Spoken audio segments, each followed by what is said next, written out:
नमस्कार ओडिया प्रेमी श्रोता बंधुगण आपन को स्वागत करुच्ची आज ज्ञान सागर ओडिया चैनल को जो मैंने नुआ कर चैनल को विजिट कर लाइक और शेयर करी पाखरे थिबा बेल आइकन टी को प्रेस कर दियंतु।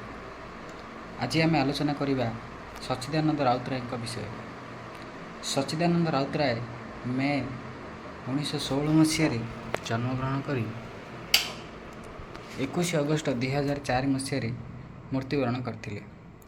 जड़े ओडिया कवि गाल्पिक और औपन्यासिक थिले। माटीर द्रोण, कविगुरु, माटीर महाकवि, समयर सभाकवि प्रभृति विभिन्न श्रद्धा नाम से नामित। से प्राय 75 वर्ष धरी साहित्य रचना करथिले। तांको रचना समूह मुख्यतः साम्राज्यवाद, फाशीवाद, विश्वयुद्ध विरुद्ध थिला। ओडिया साहित्य आधुनिकतार प्रवर्तनर श्रेय सच्चिदानंद राउतराय को जाइए। ओडिया और इंग्राजी भाषा से 40 रु अधिक पुस्तक रचना करिसेंती। तांकर लेखालेखी 1986 से भारत सरकार ठारू ज्ञानपीठ पुरस्कार मध्य पाइछंती। प्रारंभिक जीवन में सच्चिदानंद राउतराय खोर्धा जिलार गुरुजंग ठारे 13 मई 1916 मसीह जन्मग्रहण करथिले। चाटशाड़ी पढ़ा काल से स्वाधीनता आंदोलन में विश्वास देते। फिरिंगी सरकार विरोध में लड़ी से खोर्धा उच्च विद्यालय विताड़ित होते और तापर तांकर पिलाबेल कटिथिला ब्रंग प्रदेश। 11 वर्ष बयस राउतराय कविता लेखा आरंभ करथिले।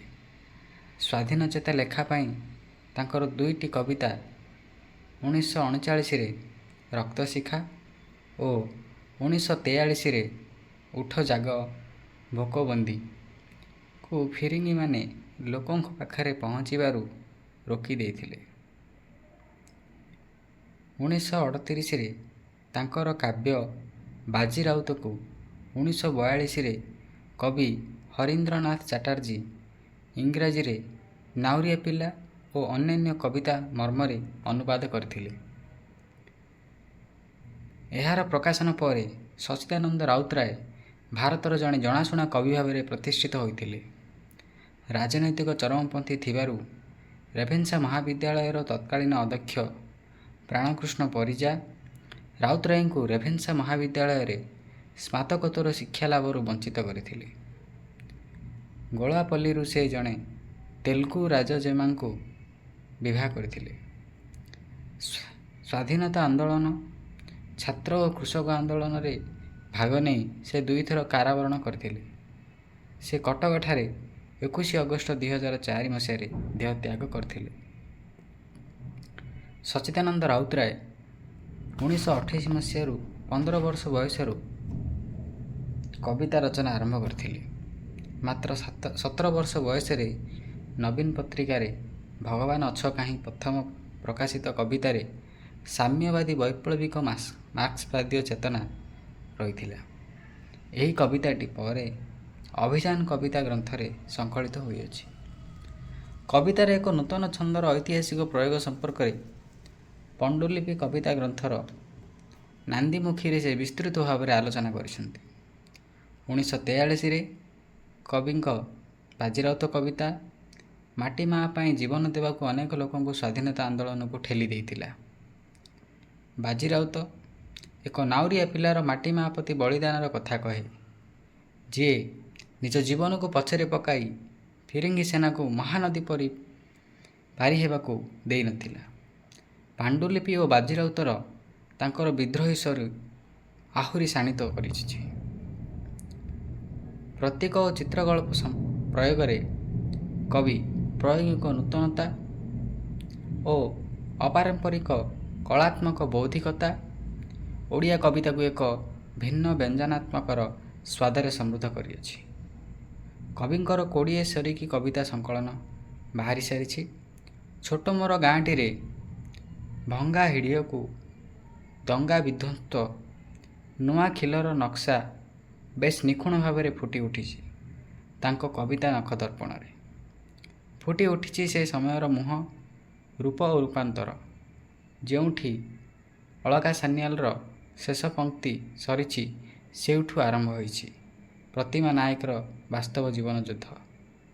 ତାଙ୍କର ପଲ୍ଲୀଶ୍ରୀ ଗାଉଁଲି ଜୀବନର କଥା କହେ। ପ୍ରତିମା ନାୟକ ଏକ ସହରିଆ ଜୀବନର ଝିଅର ବେଦନାଭରା ଜୀବନର ଗଳ୍ପ କହେ। ଲୋକଙ୍କର କେତୋଟି କବିତା ଲେଖିଛନ୍ତି। ବହୁ କାବ୍ୟ କବିତା ଇଂରାଜୀ, ହିନ୍ଦୀ, ତେଲୁଗୁ ଓ ପଞ୍ଜାବୀ ଭାଷାରେ ଅନୁବାଦ ହୋଇ ଜାତୀୟ ଆନ୍ତର୍ଜାତୀୟ ସ୍ତରରେ ପ୍ରଶଂସିତ ହୋଇଛି।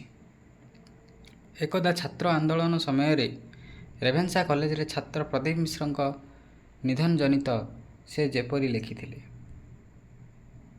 ଚିରପ୍ରଦୀପ୍ତ।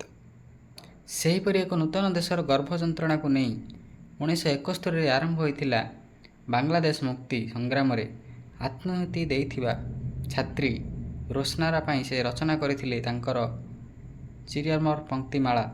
ମୁଁ ତାର ଶବକୁ ଧରି କାନ୍ଧେ ଧରି ମୋର କରୁଅଛି ବିଶ୍ୱ ପ୍ରଦକ୍ଷିଣ।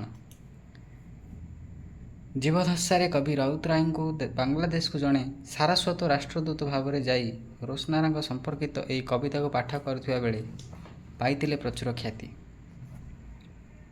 ସଚ୍ଚି ରାଉତଙ୍କ ରଚିତ ଭାତ କବିତାରୁ ପଦେ ରଚନା କରାଯାଇଛି।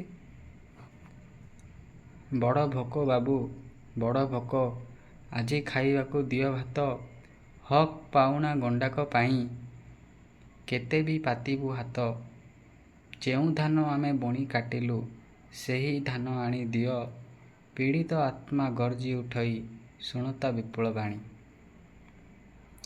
ସଚ୍ଚିଦାନନ୍ଦ ରାଉତରାୟଙ୍କ ଦ୍ୱାରା ପ୍ରକାଶିତ 31 ଖଣ୍ଡ ପୁସ୍ତକ ଯଥା ଖଣ୍ଡକାବ୍ୟ, କବିତା, ଗଳ୍ପ ସଂକଳନ, ଉପନ୍ୟାସ, ସମାଲୋଚନା, ଆଲୋଚନା ଏବଂ ଆତ୍ମଚରିତ ଦେଶବାସୀଙ୍କୁ ଭେଟି ଦେଇଛନ୍ତି।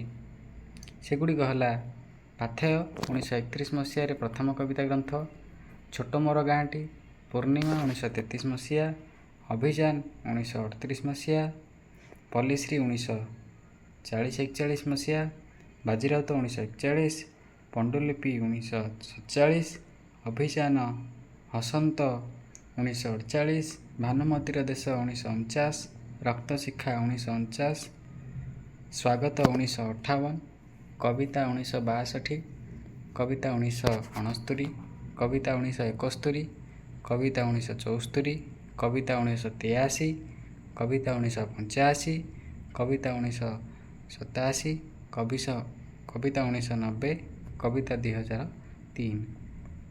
କ୍ଷୁଦ୍ର ଗଳ୍ପରେ ସେ ମଶାଣିର ଫୁଲ, ମଲା କଇଁ, ଆଙ୍ଗୁଠି, ମାଟିର ତେଜ, ହଟର କାହାଣୀ, ମାଙ୍କଡ଼, ଅନ୍ୟାନ୍ୟ ଗଳ୍ପ, ରାଜାପୁଅ, ଛାଇ, ନୂତନ ଗଳ୍ପ, ହାତ ଇତ୍ୟାଦି ରଚନା କରିଥିଲେ। ଉପନ୍ୟାସ ମଧ୍ୟରେ ଚିତ୍ରଗ୍ରୀବ 1935 ମସିହାରେ ଏକ ନାୟିକାବିହୀନ ଉପନ୍ୟାସ ଏବଂ ଏଥିରେ ବିଶେଷ କରି ମାର୍କ୍ସବାଦର ବିଶ୍ଳେଷଣ କରିଛନ୍ତି। ତଳେ ମାଟି ଉପରେ ଆକାଶ, ସାଗର ତଳର ଢେଉ। ସମାଲୋଚନା ମଧ୍ୟରେ ସାହିତ୍ୟର ମୂଲ୍ୟବୋଧ 1974 ମସିହାରେ, ସାହିତ୍ୟ ବିଚାର ଓ ମୂଲ୍ୟବୋଧ 1983 ମସିହାରେ, ଆଧୁନିକ ସାହିତ୍ୟର କେତୋଟି ଦିଗ 1983 ମସିହାରେ ରଚନା କରିଛନ୍ତି। ଆଲୋଚନା ମଧ୍ୟରେ ଜୟଦେବ ଓ ରାମାୟଣ ବନାମ ମହାଭାରତ। ଆତ୍ମଚରିତରେ ରଚନା କରିଛନ୍ତି ଉତ୍ତର କକ୍ଷ ପ୍ରଥମ ଭାଗ ଆତ୍ମଚରିତ 1998 ମସିହାରେ, ଉତ୍ତର କକ୍ଷର ଦ୍ୱିତୀୟ ଭାଗ ଆତ୍ମଚରିତ ରଚନା କରିଛନ୍ତି 2000 ମସିହାରେ ଏବଂ ଗୋଟିଏ ପତ୍ରିକା ସମ୍ପାଦନ କରିଛନ୍ତି, ତାର ନାମ ହେଉଛି ଦିଗନ୍ତ ପତ୍ରିକା। ସଚ୍ଚିଦାନନ୍ଦ ରାଉତରାୟ ପଦ୍ମଶ୍ରୀ 1962 ମସିହାରେ ପାଇଛନ୍ତି। କେନ୍ଦ୍ର ସାହିତ୍ୟ ଏକାଡେମୀ ପୁରସ୍କାର 1963 ମସିହାରେ ପାଇଛନ୍ତି କବିତା 1962 ପାଇଁ। ଉତ୍କଳ ରତ୍ନ ସମ୍ମାନ 1994 ମସିହାରେ ପାଇଛନ୍ତି। ଉତ୍କଳ ସାହିତ୍ୟ ସମାଜ ପ୍ରଦତ୍ତ ସମ୍ମାନ। ସୋଭିଏତ ଲ୍ୟାଣ୍ଡ ନେହେରୁ ପୁରସ୍କାର ପାଇଛନ୍ତି 1965 ମସିହାରେ। ଜ୍ଞାନପୀଠ ପୁରସ୍କାର ପାଇଛନ୍ତି 1986 ମସିହାରେ। ସାହିତ୍ୟ ଭାରତୀ ସମ୍ମାନ ପାଇଛନ୍ତି 1996 ମସିହାରେ। ସମ୍ମାନନୀୟ ଡକ୍ଟରେଟ ଉପାଧି ପାଇଛନ୍ତି 1958 ମସିହାରେ। ଏହା ଥିଲା କବି ସଚ୍ଚିଦାନନ୍ଦ ରାଉତରାୟଙ୍କର ଜୀବନୀ। ଯଦି ଏହି ଜୀବନଟି ଆପଣଙ୍କୁ ଭଲ ଲାଗିଛି ତାହେଲେ ଗୋଟେ ଲାଇକ୍ କରନ୍ତୁ ଏବଂ ସେୟାର କରି ଆପଣ ସାଙ୍ଗମାନଙ୍କୁ ଏ ବିଷୟରେ ଜଣାନ୍ତୁ। ଆଜି ପାଇଁ ତ ସମୟ ହୋଇଯାଇଛି। ପୁଣି ଆମେ ଏକ ନୂଆ ଅଧ୍ୟାୟରେ ନୂଆ ଜଣେ କବିଙ୍କ ବିଷୟରେ ଜାଣିବା। ନମସ୍କାର।